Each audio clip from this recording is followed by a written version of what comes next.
السلام علیکم every one. آج ہم بات کریں گے بریسٹ پین کے بارے میں. اگر میں آپ سب کو ریالٹی بتاؤں تو ایسے پیشنٹس جو میرے پاس اسکریننگ کے لیے آتے ہیں، یعنی کہ ان کو کینسر نہیں ہوتا لیکن وہ یہ معلوم کرنے کے لیے آتے ہیں کہ کیا ان کو کینسر ہے تو نہیں. اور میجورٹی پیشنٹس جو میرے پاس اسکریننگ کے لیے آتی ہیں وہ بریسٹ ریلیٹڈ سمپٹمس کے ساتھ ہوتی ہیں، یعنی کہ ان کو بریسٹ میں کوئی مسئلہ ہوتا ہے اور زیادہ تر یہی جاننا چاہتی ہیں کہ بریسٹ میں کوئی گلٹی تو نہیں ہے، بریسٹ میں کوئی جو ہے وہ خدا نخواستہ کینسر تو نہیں ہے. میجورٹی پیشنٹس جو میرے پاس آتی ہیں ان کا سب سے کامن سمپٹم یہی ہوتا ہے کہ ان کو بریسٹ میں پین ہے.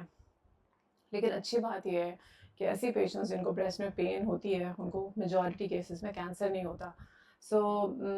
میں یہ نہیں کہہ رہی کہ اگر آپ کو بریسٹ میں پین ہے تو آپ کو کینسر بالکل نہیں ہوگا، لیکن میجورٹی پیشنٹس میں نہیں ہوتا. موسٹلی پیشنٹس جو میرے پاس بریسٹ پین کے ساتھ آتی ہیں وہ ان کا ایج گروپ ہوتا ہے بٹوین 20 to 40 ایئرس، اور یہ پیشنٹس وہ ہوتی ہیں جن کو ریگولر ہارمونل سائیکلس چل رہے ہوتے ہیں. یہ جو پین ہوتی ہے بریسٹ پین، یہ سائیکلیکل ہوتی ہے، یعنی کہ پیریڈس سے پہلے میکسیمم ہوتی ہے، پھر پیریڈس کے دوران ختم ہو جاتی ہے، اور پھر اسی طرح پیریڈس سے پہلے سٹارٹ ہو جاتی ہے اور پھر پیریڈس کے دوران ختم ہو جاتی ہے. یہ پین جو ہے یہ ان ینگ پیشنٹس میں ہارمونل چینجز کی وجہ سے ہو رہی ہوتی ہے، اس لیے یہ ڈینجرس نہیں ہوتی. جنرلی یہ پین اتنی سویئر نہیں ہوتی کہ اس کے لیے آپ کو کوئی بہت ساری میڈیسنز لینی پڑیں، لیکن ایسی پیشنٹس جن کو بہت ڈسکمفرٹ ہو رہی ہوتی ہے ان کو میں کچھ پیناڈول وغیرہ ایڈوائز کر دیتی ہوں. ایسے پیشنٹس جو بریسٹ پین کے ساتھ آتے ہیں، سب سے پہلے ہم کیا کرتے ہیں، ان کو ایگزامینیشن کرتے ہیں. ایگزامینیشن پہ کہ کوئی گلٹی تو نہیں ہے، کوئی اسکن میں کوئی چینج تو نہیں ہے، کوئی نپل سے کوئی ڈسچارج تو نہیں ہے، بغل میں کوئی گلٹی تو نہیں ہے، کوئی زخم وغیرہ تو نہیں ہے. تو یہ ساری چیزیں دیکھنے کے بعد اس کے بعد پھر ہم ان کو depending on the age group, یعنی کہ اگر ایج بٹوین 20 to 40 ہے تو ہم الٹرا ساؤنڈ ایڈوائز کرتے ہیں بریسٹ کا.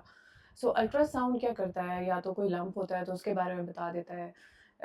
سب سے کامن لمپ اس ایج گروپ میں فائبرو ایڈینوما ہوتا ہے، اس کے بارے میں پہلے بھی بات کر چکی ہوں، اور B9 ہوتا ہے. اور اس کے علاوہ بعض اوقات کچھ بھی نہیں ہوتا الٹرا ساؤنڈ میں، بعض اوقات کچھ ڈکٹ میں چینجز ہوتی ہیں، کوئی ڈکٹ میں کوئی ڈیبری ہوتا ہے یا ڈکٹ میں کوئی چیز کو اس کو کلاگ کری ہوتی ہے. ٹھیک ہے، تو بیسیکلی یہ ساری جو مائنر سی چینجز ہوتی ہیں یہ ہم الٹرا ساؤنڈ میں دیکھنے کے لیے الٹرا ساؤنڈ کراتے ہیں. اگر تو ہمیں کوئی ایسی چینج ملتی ہے تو ہم اس کے مطابق پیشنٹ کو گائیڈ کرتے ہیں. لیکن میجورٹی پیشنٹس میں جیسے میں نے آپ کو بتایا کہ ہمیں کچھ نہیں ملتا، اور پین سائیکلیکل ہوتی ہے، سائیکلس کے ساتھ سیٹل ہو جاتی ہے. لیکن اگر کسی پیشنٹ کے اندر کوئی بھی ہمیں فائنڈنگ ملتی ہے یا کوئی بھی چیز ملتی ہے تو ہم پھر اس کو اکارڈنگلی مینیج کرتے ہیں. جو B9 لمپس ہوتے ہیں ان کو ہمیں کچھ بھی نہیں کرنا ہوتا. جہاں پر ہمیں لگتا ہے کہ کوئی سسپیشیس لمپ ہے یا جس میں ہمیں کینسر کا شک ہوتا ہے اس میں ہم بایوپسی کرتے ہیں.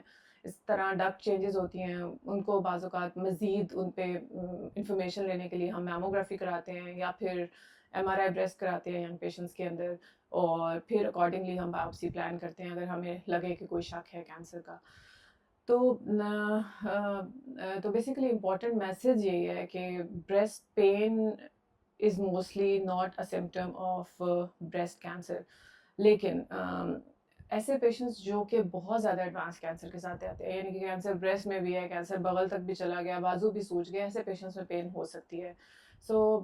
جو پیشنٹ بہت ایڈوانس ڈیزیز کے ساتھ ہیں ان میں بھی بریسٹ پین ہو سکتی ہے. لیکن جو میجورٹی پیشنٹ جو اسکریننگ کے لیے آتے ہیں اور جن کو پین کی وجہ سے یہ ڈر ہو رہا ہوتا ہے کہ خدا نخواستہ کینسر تو نہیں ہے، تو موسٹلی پیشنٹس جو ہیں ان کو اپنا سیلف ایگزامینیشن کرنا چاہیے، یعنی کہ خود اپنے آپ کو ایگزامن کریں کہ کہیں کوئی لمپ تو نہیں ہے، کوئی گلٹی تو نہیں ہے، اسکن میں کوئی چینج تو نہیں ہے، کوئی زخم تو نہیں ہے، نپل سے کوئی ڈسچارج تو نہیں ہے، بغل میں گلٹی تو نہیں ہے، گردن کے نیچے والے حصے میں کوئی گلٹی تو نہیں ہے. تو یہ ساری چیزیں آپ دیکھ لیں، اور آپ کو کوئی ایسی ریزن نہ ملے تو پھر آپ یہ دیکھیں کہ پین کب ہو رہی ہے. اگر آپ کو سائیکلس کے ساتھ پین ہے تو آپ کو پتہ چل جائے گا کہ وہ ڈینجرس نہیں ہے. لیکن پھر بھی اگر آپ کو پین سائیکلیکل نہیں لگ رہی تو پھر you can consult your doctor. ٹھیک ہے، ڈاکٹر بھی آپ کو ایگزامن کرے گا، الٹرا ساؤنڈ کرائے گا اور آپ کو اکارڈنگلی گائیڈ کرے گا. For most patients breast pain is not dangerous. ایسی بچیاں جو میرے پاس آتی ہیں جن کی پڑھائی بھی افیکٹ ہو رہی ہوتی ہے اس سوچ میں کہ کہیں کینسر نہ ہو، تو یہ میسج اسپیشلی ان کے لیے ہے کہ breast pain is not dangerous. تو آپ اپنی پڑھائی افیکٹ نہ کریں. ہاں، آپ بہت وری کر رہے ہیں تو آپ ڈاکٹر کو آ کے مل لیں، لیکن اس چیز پہ آپ اپنی مینٹل ہیلتھ اور اپنی اسٹڈیز کو افیکٹ نہ ہونے دیں.